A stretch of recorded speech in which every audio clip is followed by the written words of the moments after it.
Which camera am I supposed to look into? Oh, we're looking at that when we talk. Is it good? Am I focused? Yeah. Focus, man. You're focused. Tell Stott to holler at me, man. Yeah. What's that from? That's Jay-Z. Yeah, and? I can't think of her name right now either. I know who it is, though. Maya. Didn't she say that the first show? Yeah, I did the first show. Dang. That's why I was like, you better get it this time. Corey better get it. Let's talk, man. Let's pull out my things that I think about, my random thoughts. And I think let's hear. You can ask me questions, but I got some random thoughts. No, I think this will be inside the head of Anthony. Mm-hmm. Off the cuff. Here's what is who. People always talk about, man. I love learning. I hear people say, I love learning things. No, you don't. You know why you don't love learning? Because you don't like problems. People are deathly afraid of problems, and I find people that I know who are like, I'm continuously on this journey of growth, and it sounds good. But then what you end up having is a problem presents itself and they shut down. They freak out. They don't know what to do with it. And I mean, this is normal because problems happen. But that is learning. That is literally the class of life. Yeah. And far too many people are wondering why in this moment when you're being tested, like that's a test, right? The test that life has presented with you, you're failing tests. And the reason you're failing tests is because you tell yourself, I like learning, but you're not in class learning. The test presents itself and you fail. And so what I'm big on is I like to find problems. I want to figure out what is broken. And I think you can attest to this. We have our fair share of problems, but I never come at it from a stance of like everything's broken. And I run away from like, how do we solve this? Because I look at it as when we solve this, we learn something to help us for the next stage of what we do to serve people. And if I want to be able to serve from that level up there, I can't get there by failing tests. Right. Can't get to 12th grade if you fail out of 2nd grade. So that's one of the thoughts I had.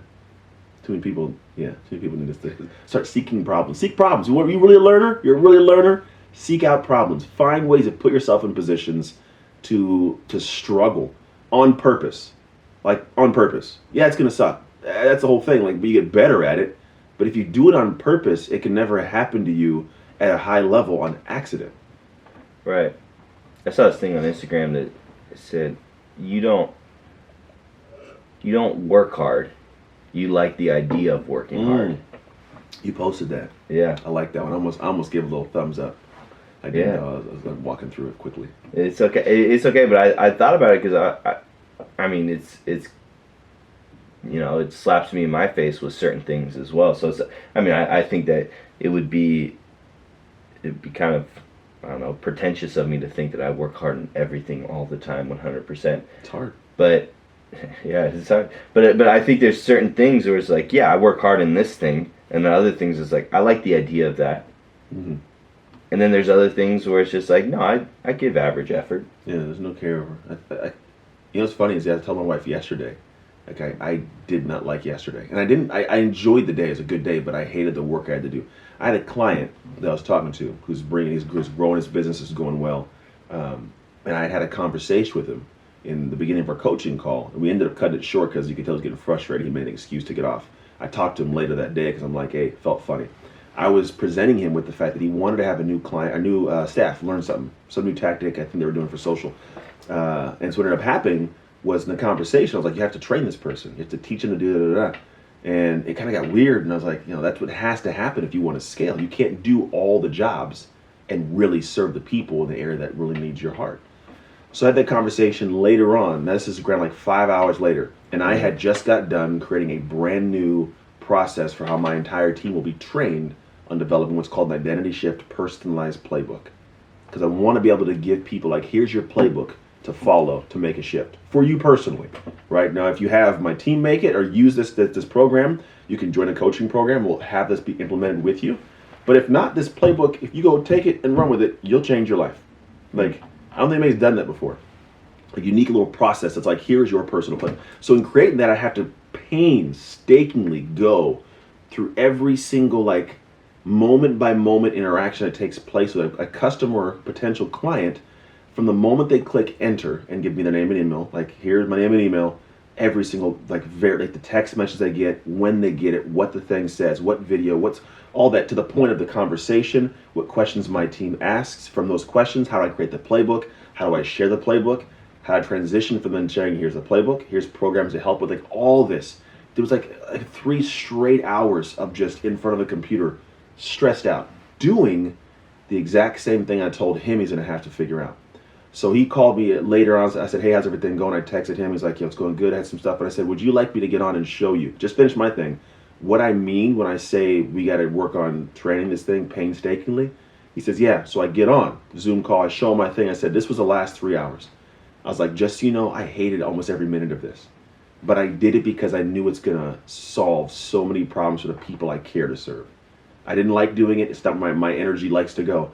And then he says, I'm glad you showed it. He says, because realistically, earlier when you were telling me about having to do this, he's like, I was getting frustrated because I didn't know how and I didn't want to.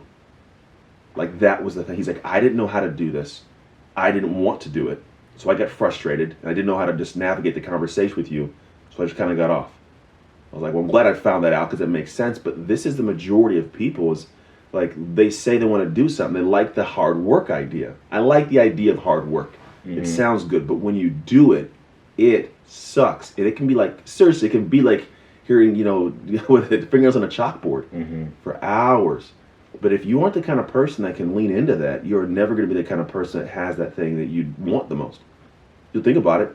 The idea sounds good, but it won't be yours. Right. No, I think that's it. You can have the dream or the fantasy, the idea, and it will be real in your head, but it won't actually live its life in reality because you like the idea of it, but you're not willing to put in the actual hard work that it takes to make that dream grow, to reach the potential that you want to. And the thing is, we'll tell ourselves outside of that moment that it feels good, like, oh, I'll do that. But no thoughts, no statements, none of it matters until the moment that it matters. That's the only time. Because prior to that, my comfy shirt and suit, clothes on the couch and in my, perfect little, I'm listening to music. Like in the moment that I feel comfortable, I'm not feeling what it's going to feel like in that later moment. I'm just telling myself when it comes, I'm going to take it on. And the moment arrives.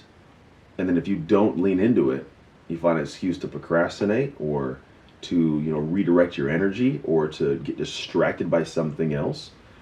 Yeah, it doesn't matter. No matter what you thought before, how hard you're going to work when it comes time, that's the only moment that it matters. That's the only moment. And if you step away from it, you have failed yourself.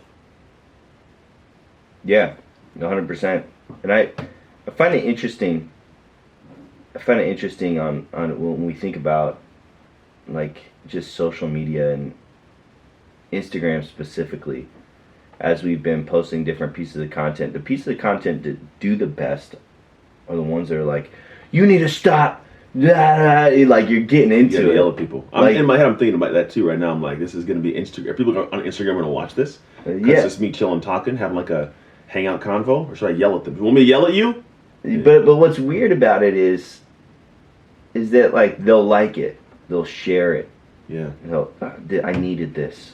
I needed this today. And I'm always curious, like, what after you shared that, did your mindset change? People it's a drug, man. No, I think, and I've never really taken drugs, but from what I grasp about drugs work, it's a quick bump. You feel good, you get past the moment. You drink alcohol and you get past the moment. Motivation has that effect now, and I think because there's so much of it available in certain aspects, that's like what people need to get up and move a little bit.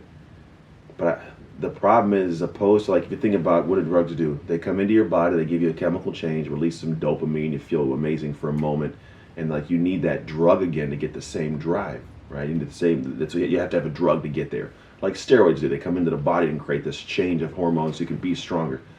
The thing for me is like I want to keep in mind like your body already has the ability to create these drugs, right? And to give that you need.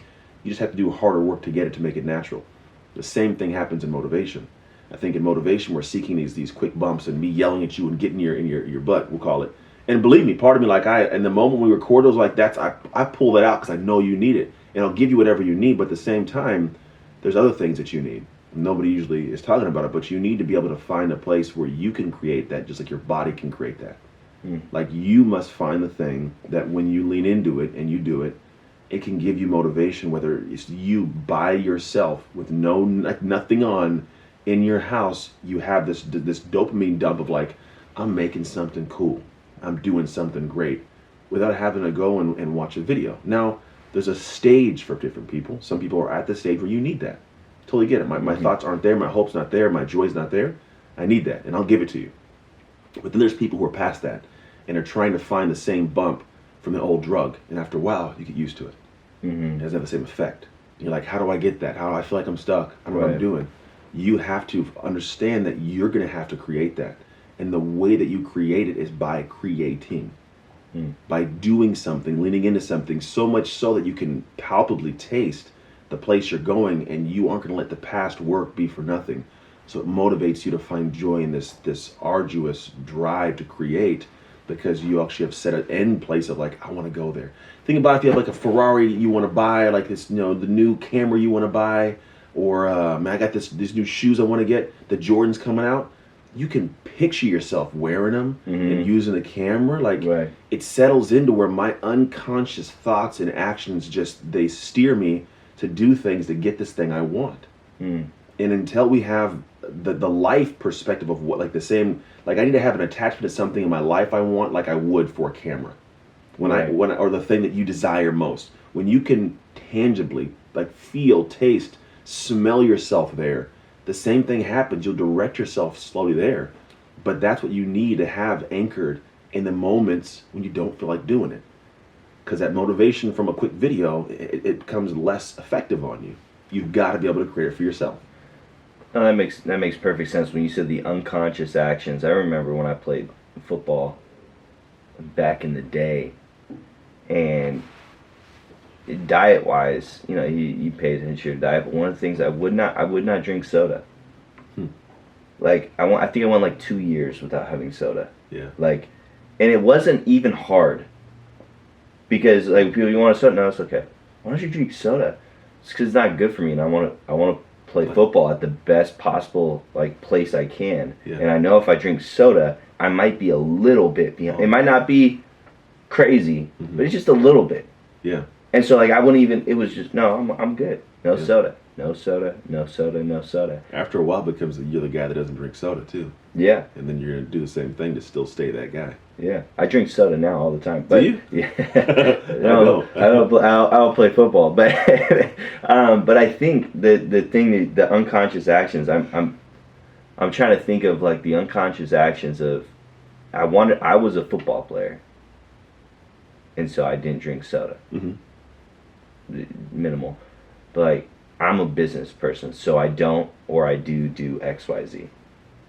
Or, for your case, like, I'm a coach, I'm a speaker. Therefore, one of the things that I don't do is yes, what you're saying now.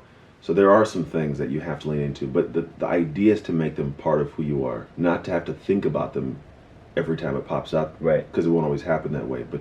So for example, I am at this point as a coach, I'm triggered when I hear people say statements that are like, I hope, or it's, I'm thinking that it'd be nice if. It's not an anchored thought. I had a client yesterday I was talking to who just closed 3 clients, $1,500. He's like, so me and my wife were hoping that, if we can keep something like this going. I was like, what? He's like, what? I was like, 1, congratulations on 3 clients. That's huge. But why would you say hope that you can continue? And it's like it's a check, and now I'm tuned to that now. Before I'd have been like, congratulations, and leave it at that. But I'm trying to help this person reach that next tier of their potential. So I have to on the spot, like, it's a natural thing now that I'm like, whoa, wait, why would you say that? Why would you not? If somebody has already invested with you, why would you say, I hope we can continue? Because then the hope is like, maybe. So I give maybe effort. Like, you've already had people that have said that your stuff's valuable. Get more people. Like, don't hope. Like, I can't wait until I get more people. I can't wait to do the work that gets more people, right? As a coach, there's that tuning. And there's also the aspect of, like, I'm a creator. So, like, there's the logic and the heart. It's a hard place for people to play between. Right. When I'm in logic space, my heart, it kind of shuts down a little bit. When I'm in heart space, I'm not thinking logically. And so For me, I realize there's times I'm in logic brain, creating like I was, yesterday, developing things, talking to clients. I'm in logic brain. But when I go to creation, I kind of go to heart level, and Yeah. there's certain things that I'm tuned to, and the thing is, like, I'm tuned naturally to try to be empathetic for a person that I may not know, because you guys know this. There is frustration that sets in naturally when somebody is failing to do something that you know should be done easily. Like I seriously, I look at some people like, how in the world do you not just respond to the message or the email? Why does it take you 3 days to get that thing done?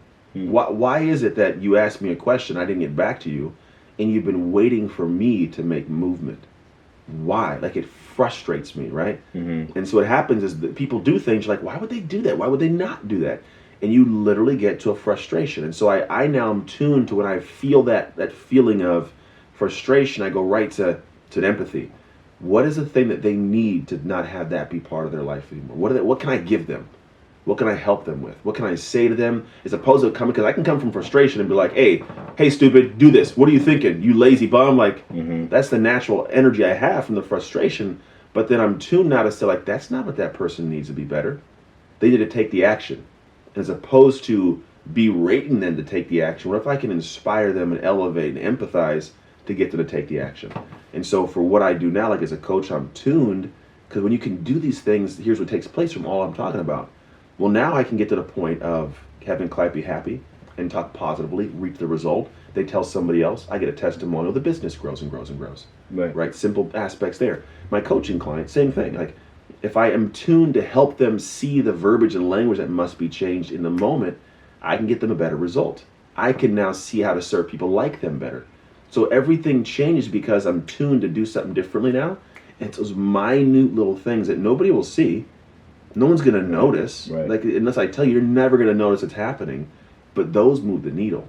And when you have, like, that's one segment sliver of probably, 1,000 other areas of how I think and operate. But when those become like your tuned responses, unconscious actions, Right. like, now our world is moving. Now you're getting more progress. And people are like, oh, you're special. I'm not special, man. I'm just more in tune. And I've got my unconscious actions to be in a direction of what I want them to be. Right. No, that makes sense. Those unconscious actions make a huge difference. The difference. It's period the bottom line difference. That's the identity, man. It's who you, because who you are. And I don't know if I've even talked about this here. So if you go to neuroscience, right? So there's a part of your brain called the default mode network. It's a collection of different parts of the brain. And so what happens is they try to study, like, what is this? How is it? Because a part of the brain shuts off when we start thinking. And they didn't know what this was. And so we've come to find that, like, it's your default mode network. And it comes on and lights up when you're just daydreaming. You're just chilling. And it's where your identity is held for the most part. Like, so who you are is who you are when you're not thinking about who you are. Right. It's literally the unconscious actions. It's how I react and respond, how I act, how I think, how I perceive, how I operate. It's the way that something, like if something pops on this table, me and you may look at it differently, two different responses, it'll all be different because we have different unconscious actions, different identities. And the separation between a lot of people isn't just skill sets, tools, and money. It's the identity that attain those different things. Yeah. And so it's beautiful in the work I do is I'm trying to get people to have the unconscious actions that are of the identity that will get them what they want. And it doesn't happen it doesn't happen in one area, right? It happens in two simultaneously. I think the coaching I do, I see other people and it's like, hey, do this thing, then you can go do that thing. Right. Learn this system, learn this process, learn, then go do, right? Yeah. Whereas for me, what you're doing is you're teaching someone this process to get an achievement end result. Along that journey, they'll have some form of transformation, but what we're looking for is achievement and transformation. So I like to do it simultaneously. It's built into how I develop. So when I go and set this path we're going to go towards, the actions you must do to achieve suck. They just do, or you'd already have it, right? It's gonna hurt. It's gonna be contention. But because we're saying, here's the path. You're gonna create I architect your ideal identity. We're gonna start doing that. Oh, it sucks, right? But now you're doing the work that will achieve the thing. But just simply going step by step and dealing with the arduous stages, you're also transforming. So it's a duality. I'm not a guy. It's like, do this, then go do that. I'm like, do this as you do that. And now we get to the end. Now it's like, holy crap. It's like when people get to, the top of a mountain, it's like, oh my gosh, climb the mountain. Like you can see in their face, like I'm here, but they're realizing who I am right now. Like it's like a realization of like, oh crap, this is who I am now. Like it happened together.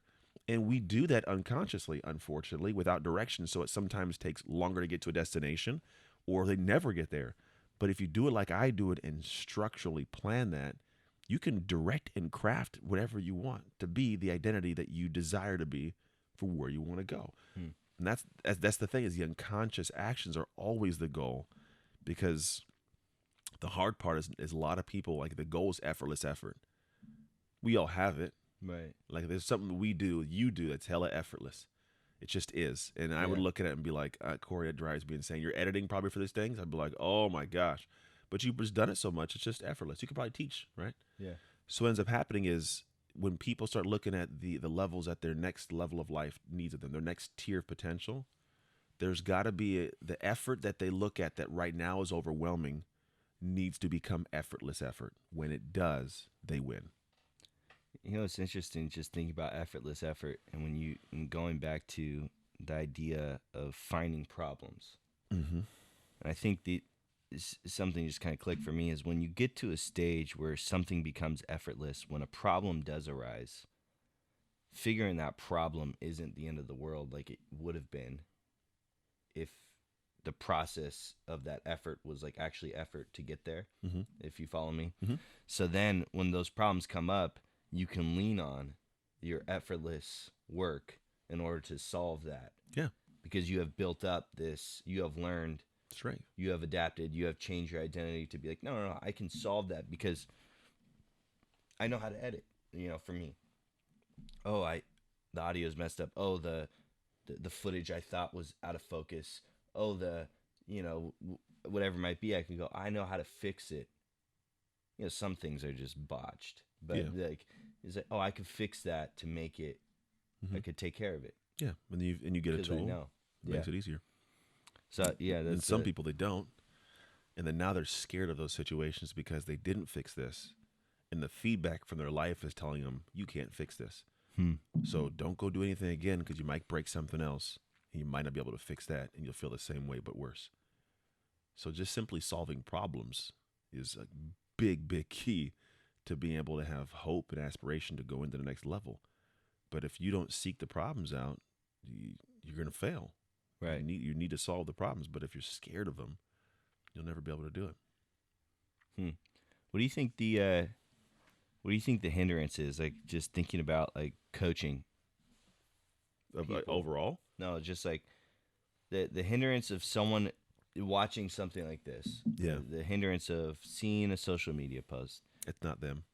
Seeing an ad and they don't want to make the next step into going like, I have to, I need to do something different. What's stopping them from doing the different thing? Because I think and this is I heard recently, there's a difference between most people don't want improvement. They want opportunity. I want to admit that I want to take advantage of an opportunity, but I don't want to take advantage of something that means that I'm broken. And that's how people see things. They see that I have to improve to get that. What's wrong with improvement? I mean, phones are better because we improved. My computer's better because I updated it and it's improved. But there's a natural thing of like, I'm less than. Well, newsflash, we're all less than. We're all less than the better person we can be. Right. And I think that people see these things and you have to do one of two things when you're met with a truth. And one thing is you lean into it and say, it's true. I'm not very good there. I got to work on that, right? It's something I got to do. And that comes with a more evolved mindset of like, okay, there's something that's got to be better, or more evolved identity of like, I want to improve. So I like this, right? Right. The other side of it is I have to demonize it and bring it down so I feel even or better than. So I can either admit there's something wrong or demonize that so that I can take it down to my level, right? So either admit that I'm at a lower level or bring this thing down to my level so I can see eye to eye. It's the only way I'm going to get to that even. And unfortunately, people will see this, hear me talking, and some people say, it's not me.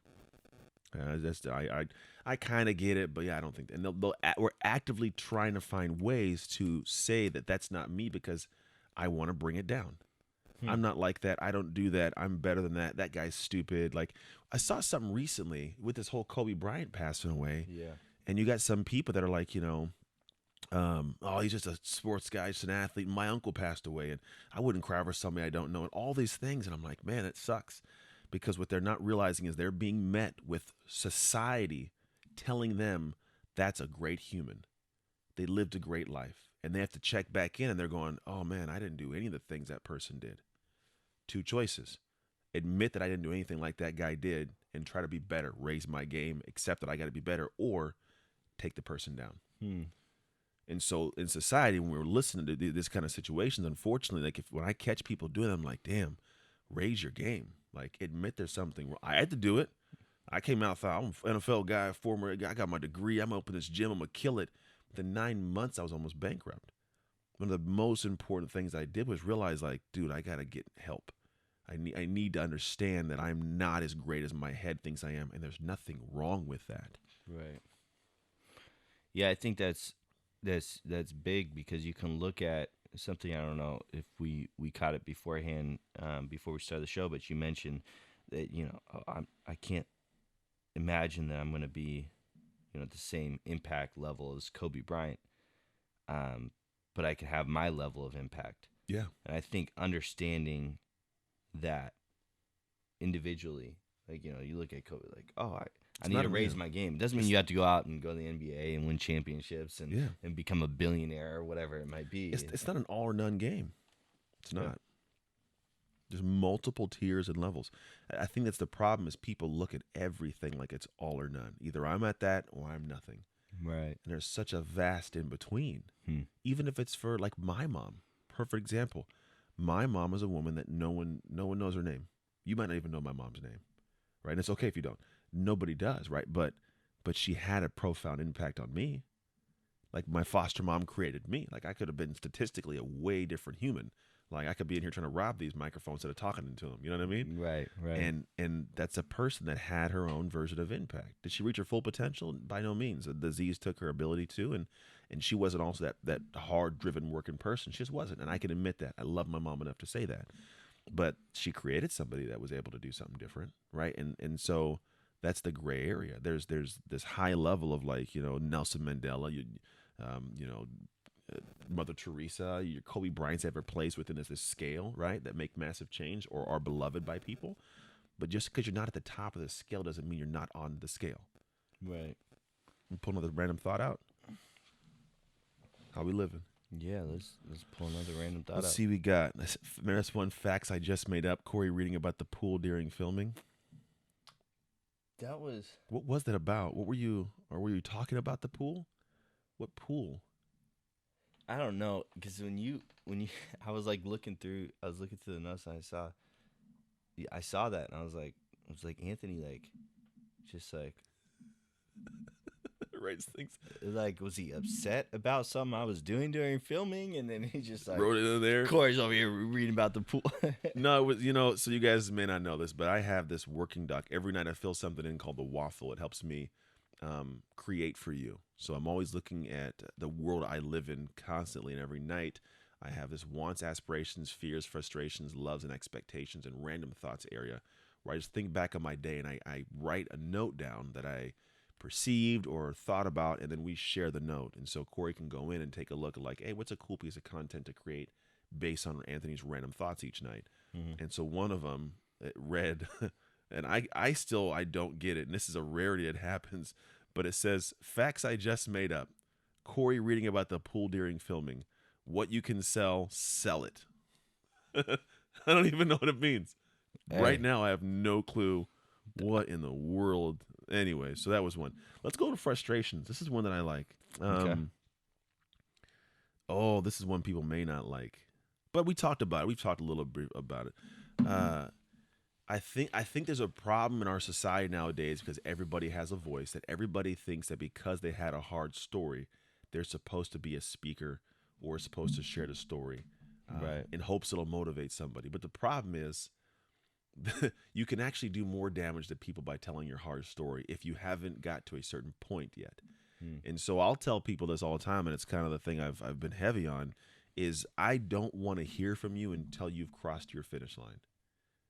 Like, I'm not saying don't ever share and talk about the journey you're on, but tell me you're on the journey. Don't tell me I'm going to help you do X, Y, and Z if you haven't crossed that finish line. Like, I've had people that have considered coming on as clients that, want me to help them launch their business. So they hire me. And you know what they hire me to help them do? Teach other people how to launch their businesses. No, you know what I mean? Like, it's like, if you can't do it yourself, you haven't crossed that line, why would you want to turn around and teach somebody else, have them pay you money to do it? And maybe there's a different level of business. Maybe it's like, maybe you want to teach somebody how to launch an entry level business. But I'm talking people trying to teach them to do the same thing that I'm teaching them in the moment.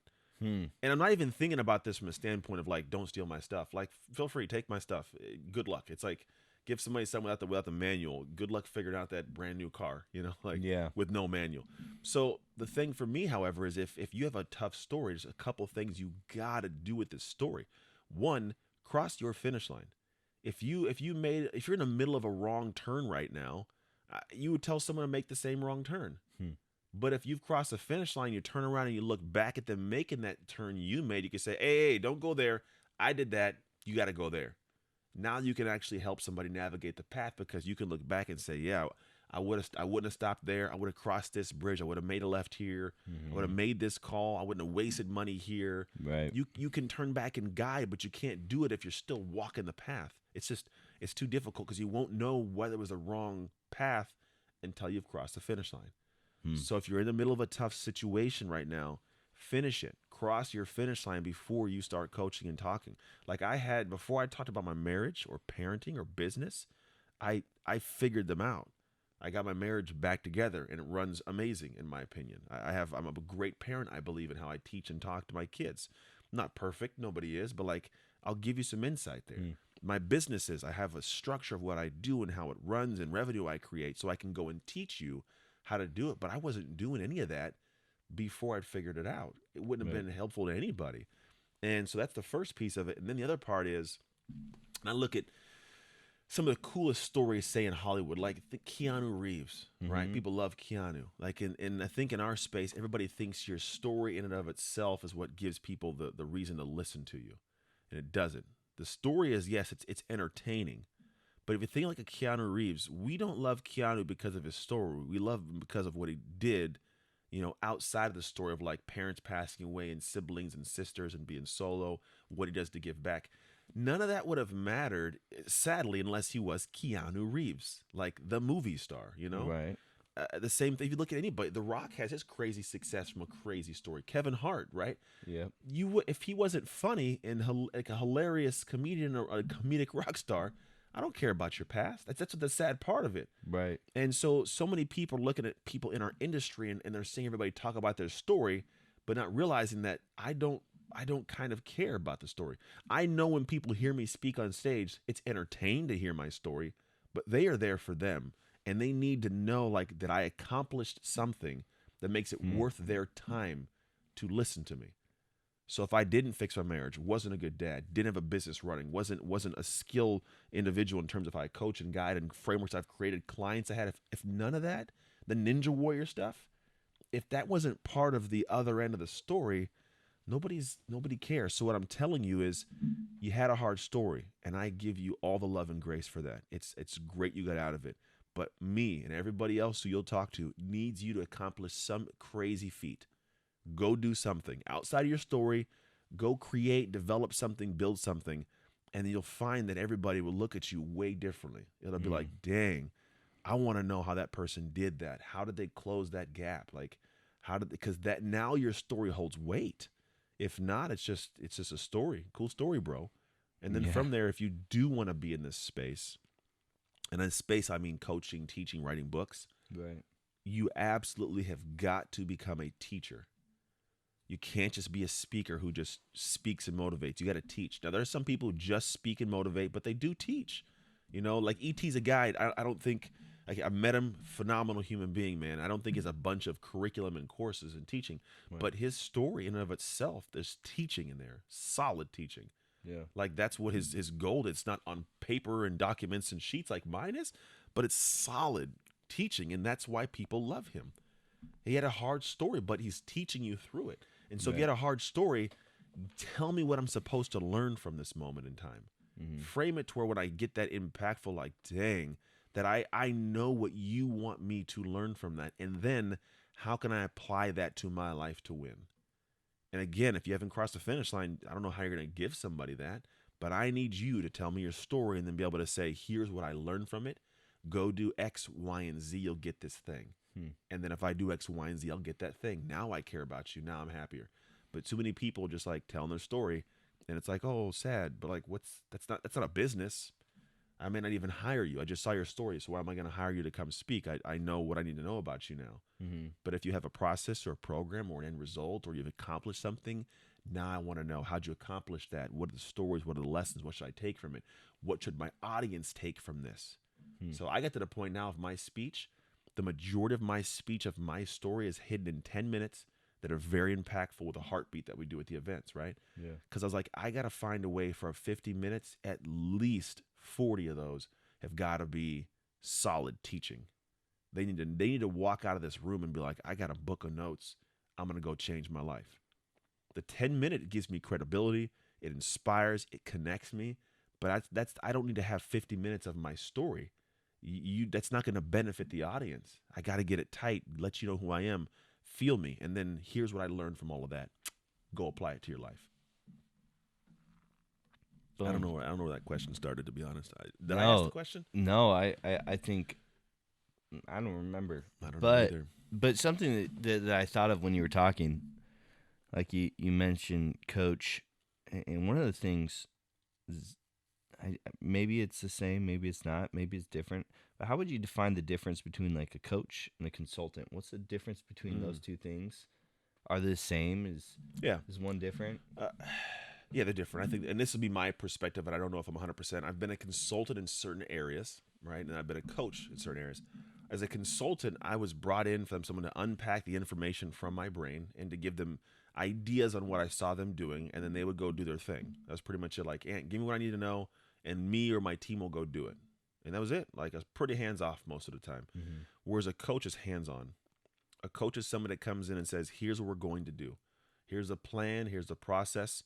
Let's get to work. And they're the ones that are there every day of practice. They're there in the games when it matters. And they're the ones that are debriefing and breaking things down after the fact, giving stuff, and then pushing you when you get a little bit tired. So if you look at that as sports, it's sports, right? It's the same thing. I got practice. I got a coach who has a game plan. I show up. They yell at me a little bit, get me my butt in gear, celebrate the wins. You know, they tell me what I got to learn about the losses. We prepare. They break it down. A coach in like the personal development space to help somebody be better is no different. Like, you'll come in and you'll analyze, like an athlete. I'll analyze an athlete to see what does this person need to work on. All right, and a coach will come in and I'll, as a coach, analyze what does this human being need to work on to be able to succeed at that position. Right? They want to be a quarterback, I got to learn to throw. I want to be a running back, learn to run and see. Right? So what do you need to be the position you want to be? You want to be a VP? Do you want to be a great business owner? What do you need? Right? Then we go and create a game plan. Here's what we got to do: is a game plan for you. Then a game plan for you to approach your competition. The competition could be other people who want your job. It could be the industry. It could be this problem you have to solve to put your product in the marketplace. So I got to look at what is the game plan we want to apply. And then I'm going to get you in the game and we're going. Like, I need to have you play. I need to watch you play the game. So for me, like my clients, like it's watching how did I do lead generation? How do I follow up with clients and leads? How do I get them to join my programs? How do I coach them? I'm there the entire time in the background. People have no idea I'm there. And I'm coaching my client. Hey, Ant, man, I'm tired today. I don't feel like doing the calls. I don't care how you feel. Let's get these done. Hey, coach, I want to come in silent. I'm tired. I don't care how you feel. It's 2 minutes in the game. You got to go back in the game and win. So I'm putting them back in an uncomfortable situation, but now they have confidence there. Now they do this thing, and then we just tweak and fine tune. And so a coach is the one that gives guidance, consultant type information, but they're there the entire time to push, to keep accountable, to celebrate with. And then I think what's cool at the end of it all, whenever someone wins a game, say a football team wins a game, You don't hear the coach go up there and say, I did it all. I did it. I won. I gave them the game plan. I made sure they went to practice. I told them what ball to throw. No, Right. just proud of my guys. Give them the credit. Yeah. That's it. Give them the credit. And if the team loses, coach says, hey, I didn't prepare them right. You know, I didn't get a good read. We didn't adjust at halftime correctly, right? Same thing should happen when it comes to coaching in any other space, right? My client wins, you did the work. Hey, but Ant-Man, thanks to all you, man. You gave me the guidance. Yeah, but you did it. So I kick it right back like, hey, great job. Way to make those calls. Way to get on the phone. Way to convince that person that was the product they needed. Way to show up and serve them. And if they fail, like, hey, on me, man, what do we got to do to get better? I got to find a way to get this information into your head to get you to do it more, because that's how it should be as a coach, where the consultant drops some information for the most part, and they don't really have a vested interest ongoing like a coach does. No, it makes sense. I always thought it was kind of like very similar. Like consultant was for a business, and like a coach was a consultant for a person. Yeah, I can see it that way. Like it was just like, you step into a room of 50 people, and you're like, let me consult you guys on what you should do, and then more so with the coaches. And I'm serious, a good gray area. There's probably consultants who are like, watch this, like, you're lying. Like, there's gray areas. There's going to be a carryover of someone that consults and then is still around to help with the structure of implementation, right? That definitely does happen. But when I look at the straight structure of like if I was consulting somebody, when I consult, I come in, I give info, I leave, typically. Right. If I coach, I'm there through ups and downs, whole process. That makes sense. All right, cool. Well, I think this is what we're going to do. What are we going to do? We're going to wrap up the show. We're going to wrap it up, B. And then we're going to go make individual content pieces directed towards people to motivate. Yeah, I'm going to yell at the This camera. was a little bit more calm and chill. Calm and chill. Feel calm and chill. Now I got to pick it up. And he's got to pick it up. He's going to have to go have a Bang energy drink. Oh. We don't, not necessarily, we're Bang. We're supporting Bang, but never mind. This is a dumb joke I was going to say. Yeah, but maybe in a second. Yeah, no, I'm not gonna say it. All right. I'll tell you off camera. This was the situation that happened with the Bang energy drinks. Okay. It will be funny, and there's a ton of laughter right now. It's in my head. It's a very inappropriate thing that doesn't need to be said. That's my brain works sometimes. Okay. I don't try to hide anything. It was one of those ones like if somebody got this weird snippet, they'd be like, "What did he say?" Said what Anthony Trucks. If you want to know what it is, send me a message and I'll tell you what it is. Because then I can individually, I'll share with you, but not wide scale like this. I'll share with you what took place with the Bang energy drinks.